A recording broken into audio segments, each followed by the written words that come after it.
torturé, dont la griffe inutile ne peut briser les nœuds dont l'enchaîne un reptile, emportant sur les rocs le monstre étincelant, dont le dard embrasé s'acharne sur son flanc, pour écraser ses plis, se roule sur la pierre.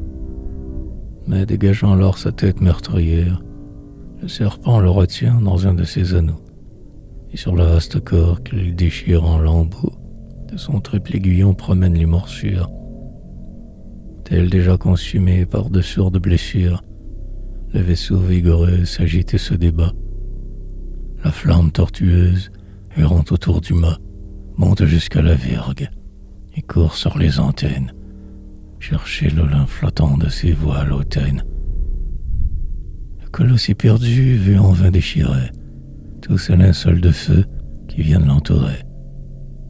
Le feu qui siffle et fuit de cordage en cordage, resserre à chaque instant le cercle de sa rage. Les pâles matelots qui se sentent mourir sur le pont embrasé ne savent que courir. Assiégés par la mer d'un secours inutile, ils poussent vers le ciel un cri lent et stérile. Étouffés ou perdus, leurs prières, leurs vœux vont comme la fumée et ces flocons de feu que dispersent du vent les ailes vagabondes, s'égarer dans les airs ou mourir sur les ondes.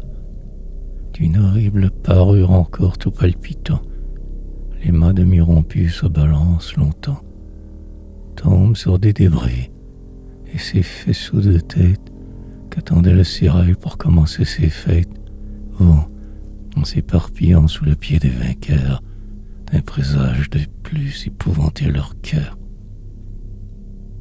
Assise sur les flots, la carène fumante, d'un cercle flamboyant rougilon d'écumante, il ressemble de loin au roi brûlant désert qui descend tout ardent dans le gouffre des mers.